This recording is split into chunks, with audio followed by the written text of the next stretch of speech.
ఈ రోజు మనం వెళ్తున్నాం కసోల్ కి. ఎందుకంటే లాస్ట్ 2 గ్రూప్స్ కసోల్ హోటల్ మీద కంప్లైంట్స్ ఇచ్చాయి. అందులో ఇచ్చిన వాళ్ళు మంచోళ్ళు, అబద్ధం చెప్పరు. అందుకే కసోల్ వచ్చాను. హోటల్ వాడితో మాట్లాడి కాంప్రమైజ్ చేద్దామని కాదు, వాడి హోటలే మనకి వద్దు అని చెప్పడానికి, అలాగే ఇంకొన్ని హోటల్స్ చూడడానికి. బికాస్ ఎవరికైనా మనీ ఇవ్వాల్సిందే. ఇక్కడ నా తమ్ముడు ఎవడూ లేడు. సో చాలా హోటల్స్ చూసాను. యాక్చువల్లీ దీన్ని మనం గ్రౌండ్ వర్క్ అంటాము. మనం చాలా ఇయర్స్ గా ఈ పని చేస్తున్నాం. నన్ను ఫాలో అయ్యే వాళ్ళకి క్లియర్ గా తెలుసు గ్రౌండ్ వర్క్ అంటే ఏంటో. చాలా డిఫరెంట్ హోటల్స్ చూసాను. కొన్ని హోటల్స్ లో రూమ్స్ బాగుంటే బాన్ఫైర్ లేదంట, బాన్ఫైర్ ఉంటే డీజే లేదంట. డీజే అండ్ బాన్ఫైర్ రెండు కలిసి ఉంటే రూమ్స్ ఏమో మన ప్రైస్ మన బడ్జెట్ లో సెట్ అవ్వట్లేదు. అయినా సరే ఈవినింగ్ వరకు గ్రౌండ్ వర్క్ చేసి చాలా డేస్ అయిందని మహాదేవ్ దర్శనం చేసుకుందామని మణికరణ్ కి స్టార్ట్ అయ్యాం. హోటల్ సంగతి ఏంటన్నా అంటే డోంట్ వరీ గైస్, మన దగ్గర ప్లాన్ బి ఆల్రెడీ ఉంది. ఈ వీడియో వచ్చేసరికి ఆల్రెడీ ఇంప్లిమెంట్ అయిపోయి 1-2 గ్రూపులు కూడా కంప్లీట్ అయిపోయి ఉంటాయి. ఈ వీడియోస్ లేట్ గానే పెడతాను, మీకు తెలిసిందే కదా. సో మణికరణ్ మందిర్ కి వచ్చాము. టైం కి హారతి కూడా స్టార్ట్ అయింది. లోపలికి వెళ్లి దర్శనం చేసుకుని బయటికి వచ్చాను. అలా పార్వతి రివర్ ని చూస్తుంటే చాలా ప్రశాంతంగా ఉంది. ఇంతకి బన్నీ అన్న గ్రూప్స్ ఎలా నడుస్తున్నాయి, పని ఎలా ఉంది అని మీరు అడిగితే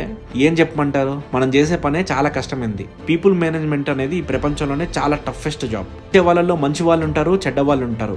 కొంతమంది అయితే 9,500 పే చేసి బన్నీని మనం కొనేసామన్నట్టు బిహేవ్ చేస్తారు. రూల్స్ మాకు మాత్రమే ఉంటే వాళ్ళకి కాదన్నట్టు బిహేవ్ చేస్తారు. చేసే 100 పనుల్లో అన్ని సక్సెస్ అయ్యి ఒక్క పని బ్యాడ్ అయినా సరే మనం బ్యాడ్ అయిపోతాం అందరి ముందు. అంతగా కష్టం అనిపిస్తే కళ్ళు మూసుకుని ఒక్కసారి హర మహాదేవ్ అనుకుంటా. ఎందుకంటే మంచి అయినా చెడైనా చూడడానికి పైన ఆయన ఉన్నాడు. ఎప్పుడు చెప్పే మాటే, I'm not saying I'm the best, but I'm saying I'm trying my best.